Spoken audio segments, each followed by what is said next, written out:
You keep being disciplined about doing work day in and day out, and those things make you better. So.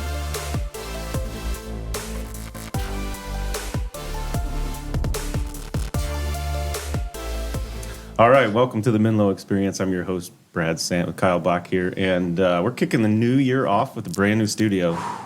2024. Kind of in between studios, I guess you could say. We kind of are in between studios. True startup culture. It is. It is. Right.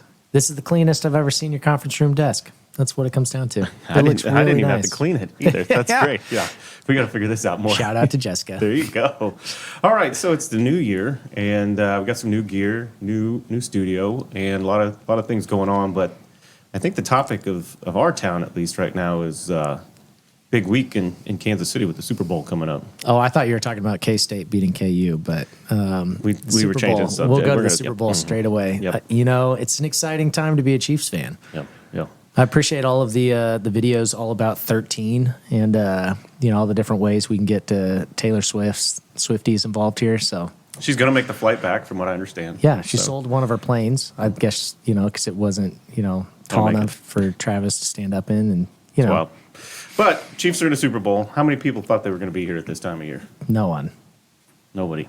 Which, I mean, I was suspect at least. So I think it's kind of a testament to keep moving along, keep pushing, and believe, right? I mean, you got the Ted Lasso believe sign there on the door probably, but I think a lot of people kind of counted them out. So what do you think happened tail end of the season? It's a good question. I think a lot of different things, but it doesn't seem like they ever stopped believing. So it does seem like they, from the beginning, they knew that they had the flaws that they were struggling through, and they knew they had their challenges, but they never stopped believing, and they kept pressing on and took it one game at a time. I'm hearing a Journey song in the back of my mind right now. Yeah, if I wasn't sick, I'd have my voice back, but it's... Don't stop believing. Yeah, that's it. Okay. So, but yeah, I mean, it's how, seriously, who thought the Chiefs at the middle of the season that we were having, without having any receivers that could catch a ball our defense was carrying us throughout the entire season. No one saw us here. Yeah, I think it's interesting. You look at previous years, we had more of an offensive powerhouse going. This year, that's struggling a little bit, and late in the season's coming together. But defense really, to your point, carried us through the season, and I think that's a testament to the whole team, right? It's a team effort. It can't just be the offense showing up to produce every week. Yeah. Right. Defense has got to be there, or vice versa, and helping each other out. And so, I think that's definitely a key part of what pulled us through the season. You have an interesting point there on the team probably never really stopped believing, and I think in some ways you had veteran people on that team who've been through struggles before, and they always say you can't have a comeback if you're not down, right? So, not that the Chiefs were truly down in the season, but it worked out. And oddly enough, the 3 seed may have worked well in their favor because they got to rest Kelsey, Mahomes for a week. They still ended up in some winning ways that game. We got the bye week as a result of that, right? So there's strategy. I guess my point is there's some strategy involved there too, and how they kind of rounded out the season. So leadership really stepped up, right? You had leadership across the entire team in different departments that just each parts of the team that just stepped up and spoke out, led their team well. Seems like we've got leaders on both sides of the ball, and coaches aligned, and So what do you think of this idea about being an underdog? Do you think that helped? Really, that the people were counting them out, including other teams, and maybe didn't prepare as much or didn't expect to get as much out of them. And when you look at the Bills or the Ravens and the playoffs. Yeah, I think that there's a huge, advantage to being to everyone expecting you to lose, right? When everyone's expecting you to win, the pressure's on. But so far in the playoffs, the Chiefs have been expected to. Look at Baltimore. How many people picked us at the beginning of the game to win that game? Pretty much nobody. I think out of all everyone, I think there was one, and and I think it was Coach, right? Is who picked us? I think that was right. Yeah. And so all but one, picked Baltimore. At that point, you also kind of just you make the team mad at some point where they're like, now they got the chip on their shoulder, right? But there's still nothing to lose. I think it's the same thing that the 49ers have going into the Super Bowl here with Brock Purdy and Mr. Irrelevant, right? I mean, what's to lose? I mean, he's overperformed every expectation on the season. Yeah.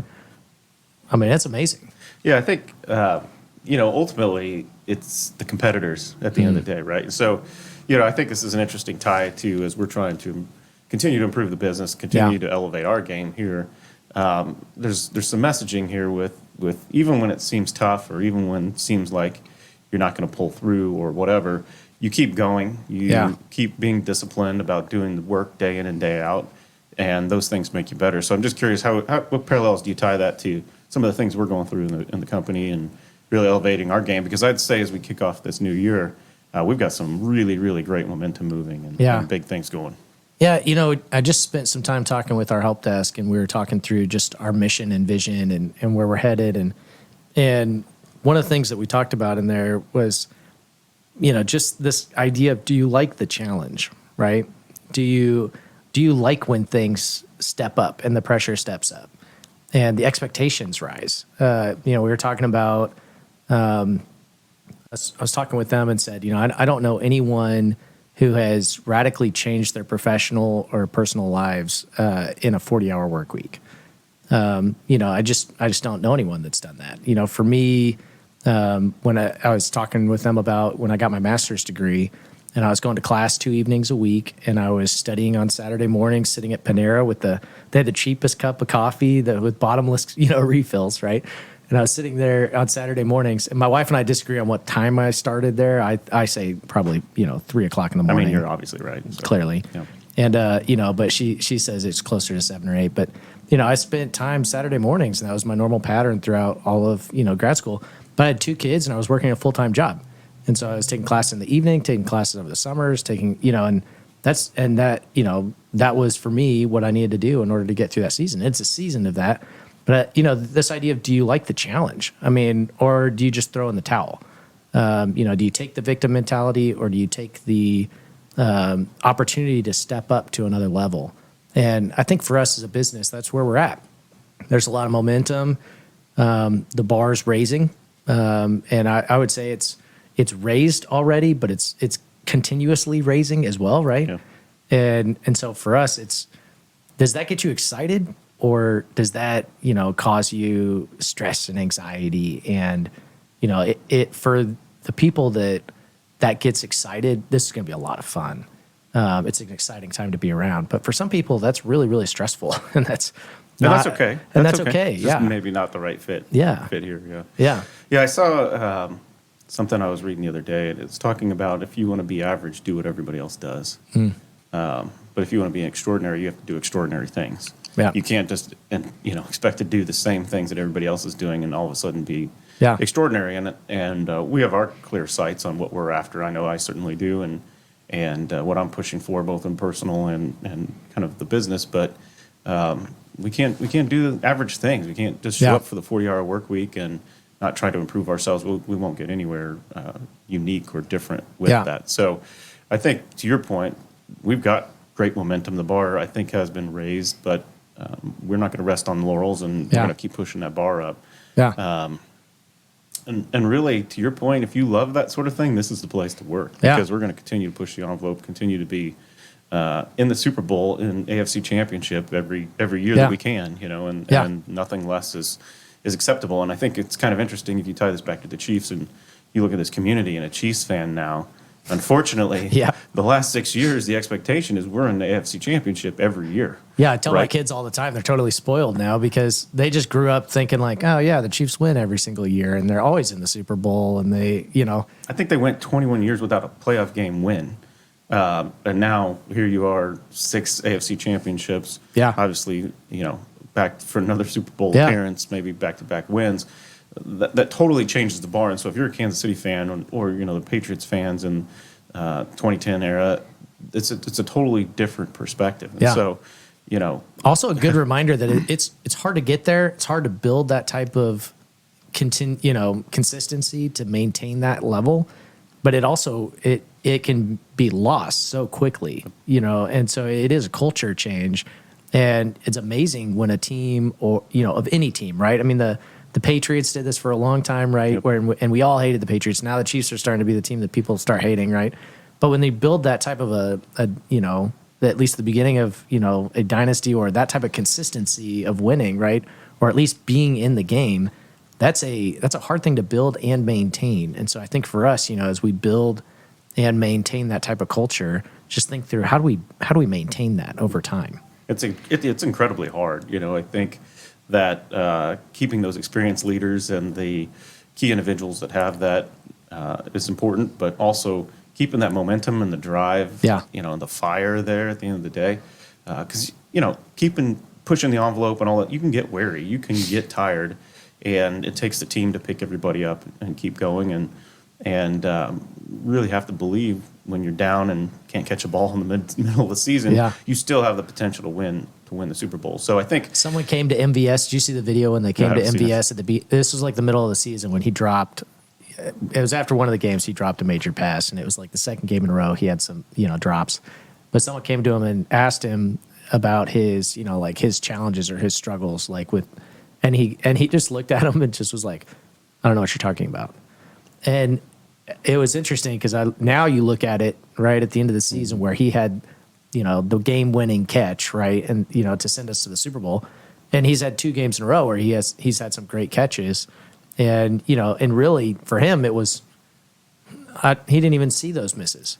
Like it was just part of his mindset that is like focusing on the next thing. Or he's really good at playing the media. Or he was really good at playing the media. Right. Or both. I don't know. Right. It's hard to say. Well, here, compare this to sports and back to business. So if you look at, doesn't matter what it is, NBA, you look at NFL, you look at soccer teams, they all have a pretty good offseason, right? So you play a good amount of the year, offseason, reset, go back at it again. When you relate that to our business, certainly we have busier times of the year, but we don't truly have an off season, right? And so the discipline to keep going in what really is just a never-ending, period of rest that you have to continue to drive at that high level. It's a little bit, I'm not saying it's harder or not than sports, but it very well could take at least more mental discipline and more energy to get past that because you don't have that rest period. Yeah. What time don't do we you think have to that's rest? why it's so hard for Super Bowl teams to repeat, right? Like championship teams to repeat because you've got 2 times in a row that they've got to keep that same level of pace. Yep. And there's less of an off season, right, in between the 2 wins because you've got all the events afterwards. So there's less downtime. So to keep that same pace going like that it's a challenge. So yesterday I saw the stat that the Chiefs now in the last 6 AFC championship, including those, have played an entire season of football because of the playoffs than what other teams have that haven't made the playoff. An entire season longer. That's so wild. Definitely more there. You're absolutely right. But they still get, I guarantee you they'll be out on the golf course or whatever next week, regardless of the outcome, right? Yeah. So, we generally don't have that rest and recovery period that some teams have. Now, I get the winning teams are certainly a shorter time period, but so how do we get that in the company? How do we, as we're pushing this envelope, especially our operational team, we know sales is always out golfing. Yeah. But how do we get that from an operational perspective? It's a great question. What do you think on that? I'd love to hear your thoughts.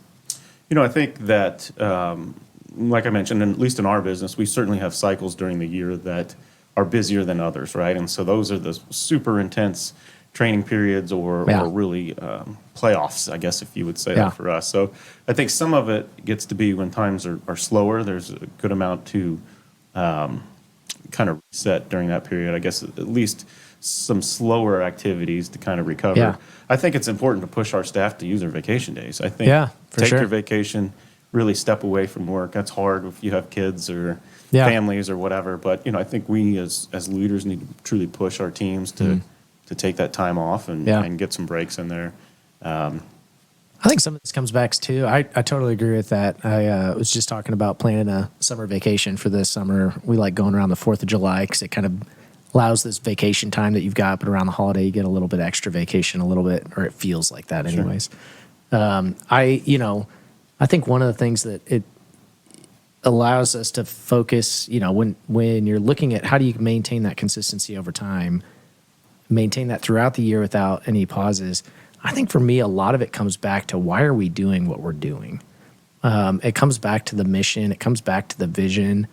As I was talking with the group that was talking through the mission and vision just recently here, one of the things we kept coming back to was, for us as a business, there's a student on the other end of this, right? There's a teacher on the other end of this.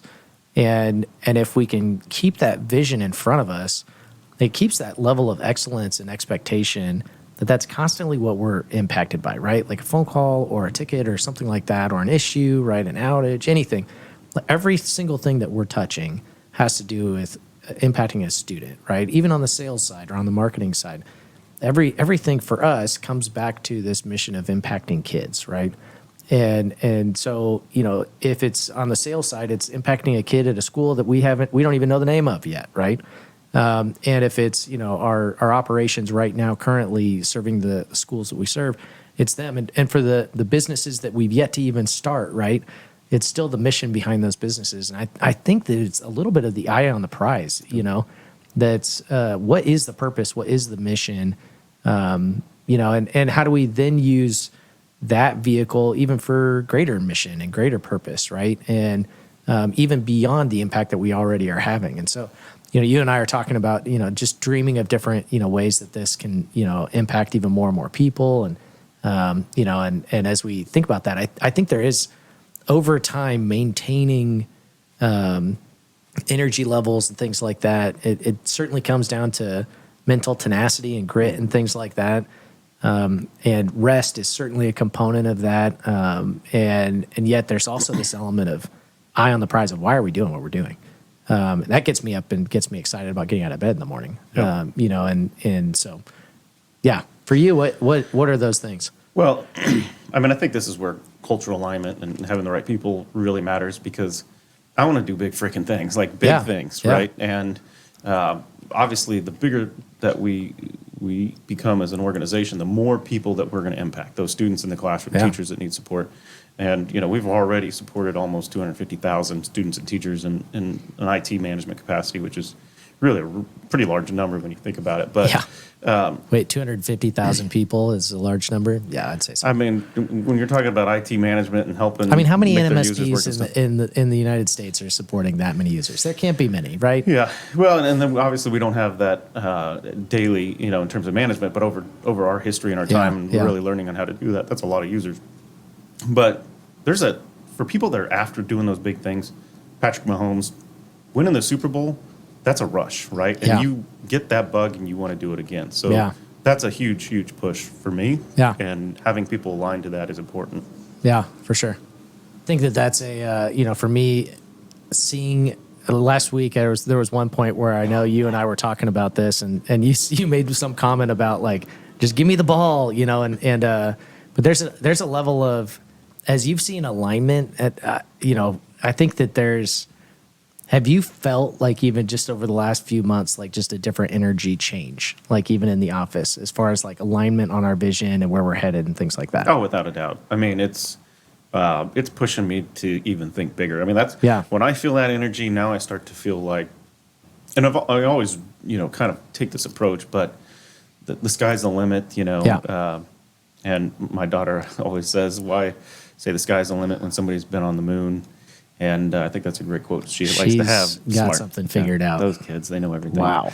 But when you really, really push and you feel that energy, now you start to see things possible that were not even possible before, And so that continuous momentum, that continuous drive, that continuous energy, I can feel it bucking around the office. I'm sure you probably can as well. I think there's another element to this also that one of my good friends teaches on ideation, and one of the things he talks about in his ideation process that most people don't talk about is the importance of fun, and how fun loosens up your creativity process.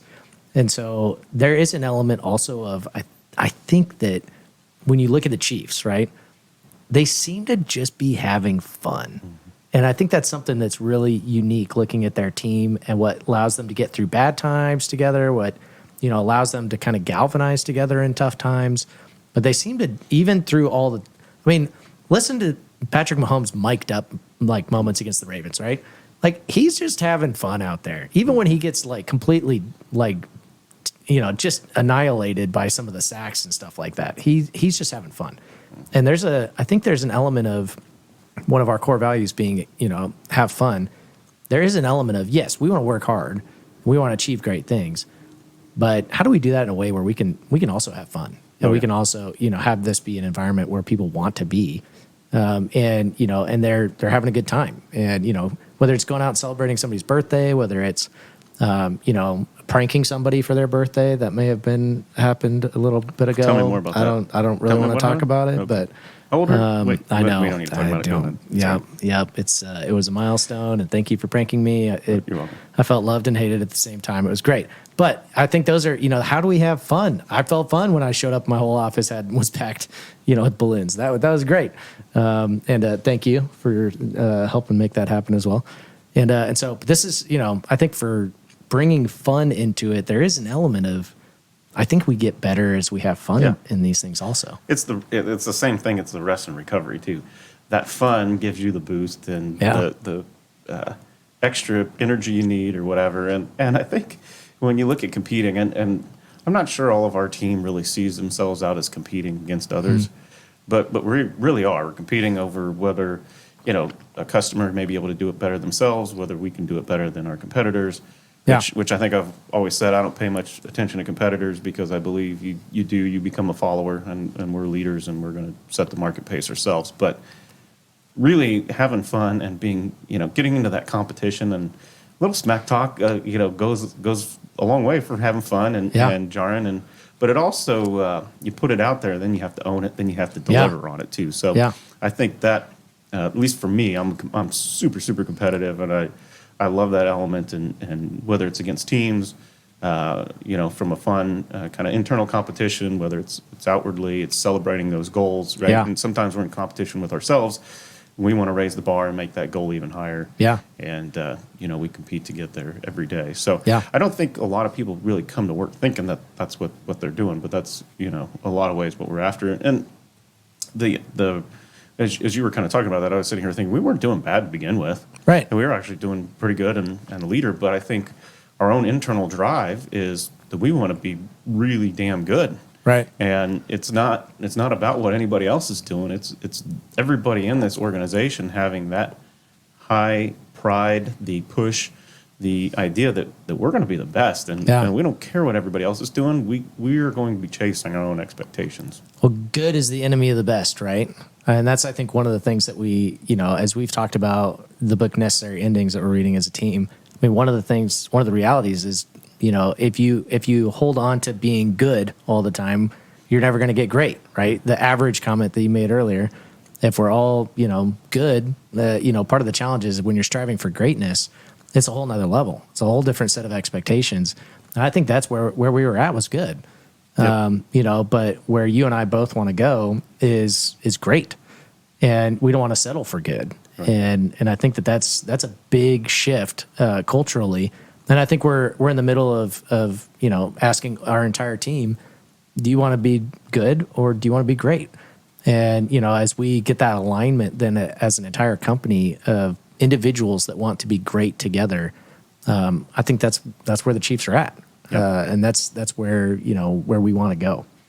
So, talking about all this, we're coming into the new year. We've got a month. It's hard to believe we already got a month under our belt. Gosh. But a lot of momentum going. But what do we need to do? In the next 2 to 3 months, coming up on the end of the quarter here, what in your mind do we need to keep momentum pushing? What are key areas that we need to continue to raise the bar? I think February can, for a lot of businesses, and can be, easy for us. You almost blink and February's done, right? You got an extra day this year, though. Oh, that's a good point. Yep. We had a chance of having a kid on a leap year day, and that would have been awesome. But my wife was not a fan of that. She said they'd be 4 when they turn 16. So is that? Yeah. I mean, that's. I mean, I understand they'd only have 4 birthdays, but anyways, interesting. All that to say. But this is even with 29 days, I feel like February is kind of like the doldrums a little bit, right? Where you can just, maybe the New Year's, goals that people set, which we talked about, in our lives, but the New Year's goals, some of those have already died off and they've kind of given up. And February, you can kind of just wake up and not drive any major initiatives forward. I think for us, we really want to have an emphasis of doing the exact opposite in February. How do we double down in February? You and I were talking earlier this week about on the marketing side, and I was reading a book on this massive book on Elon Musk, and one of the things he talked about was just speed. One of the things that stood out to me was how he made decisions. Just when people told him it was going to take 9 months, he just questioned that and said, "Why can't we do it in one?" And just pushed faster. And I think. Not advocating for everything of Elon Musk, and yet at the same time, that rate of pace or that pace of play is something that I think as we look at February, you and I are talking about how do we increase the speed? Where can we increase the speed, the pace of play, and make sure that we're playing heads up play? But how do we increase the pace? And are there areas that we're saying it's going to take us 90 days? Well, why can't we do it in 2 weeks? And certainly some things we, can't fall into that category, but what things can, right? And so I think that, one of the things you and I were talking about was just even on our marketing initiatives and things like that. How do we get an MVP, a minimum viable product? How do we get that MVP out by Friday? And what if we just do that? And so, we've been talking about that as a team of how do we get some different initiatives like that we thought were going to take, maybe a quarter, to achieve. But what if we just got an MVP out and said we're gonna get the minimum viable version of this, and we're probably gonna hate the first iteration of it, and yet I love the downtown studio. The downtown studio. Sounds of Kansas City. And we're saying a prayer for whoever they're going to. It's probably just a cat in a tree somewhere. Probably. That's probably what it is. Maybe a building. We are downtown. It could be a cat in a building. Yeah, maybe. Okay. Okay. But, yeah. But yeah, so speed, pace of play. That's what we want to increase, and we also want to have our podcast studio soundproofed. So we'll get there eventually. You have to have goals, right? Goals. That's right. Yeah, go up. But I think the other thing I believe I talked about on this podcast before, but Brett Veach, the day after the Super Bowl parade last year, was in the office at 6 a.m. working on the draft. Yeah. And the team for next year. And so, as I think about February and March, they are kind of those down times in our organization I was talking about. Not the slowest, but certainly slower times throughout the year. And as we've been talking, we're forecasting business into the summer. How do we take on new projects? How do we do it more efficiently? How do we get ready to scale and grow as we grow our sales team across the country? And really, a lot of things are made in preparation. Yeah. And so right now, that is what we need to be focusing on, continuing to drive the energy high. As leaders, we need to keep that pace of pay. Gosh, I did it again. I'm going to do that one. Yeah, every episode. At least every episode I'll do that. But keep the pace of play up. And as leaders, we have to keep that push going. Because sometimes if that pressure's not there, right? If the pressure, and I think the Chiefs play this way sometimes, the pressure's not on to win the game, they play down. Yeah. They lower their standards of play. And leadership has to keep those up at all times. And so for me, my focus coming into this month, pushing the team is really keeping that bar high, keeping the push high, doing the hard work now to make those busy times and those key playoff games much, much easier. Yeah, love it. It's like Leonard. Did you ever run lines? You played basketball? Oh, gosh. Oh, I remember you played basketball. That's what we used to call them. It's probably not a good name anymore, but that's what we used to call them when you're running lines in basketball. Yeah. I mean, those hurt, but you got them done, and it's so when you were tired in the game, you were disciplined and ready to go. So I think that now is our Fourth time quarter and press, time to keep it up. That's right. So, and we won't talk about the K-State game last night because we won't talk that the Wildcats just won in overtime and go Cats. I mean, you have to have one victory to keep your spirits just up. one. Yeah. That's right. Well, honestly, the only one we care about winning against is that one, anyways. And it doesn't happen That's often. true. So That's true. And you go for championships, so it's a whole different thing. Yeah. All right. Well, this wasn't too bad for our first episode here in the temporary studios, we'll call it. So, that's right.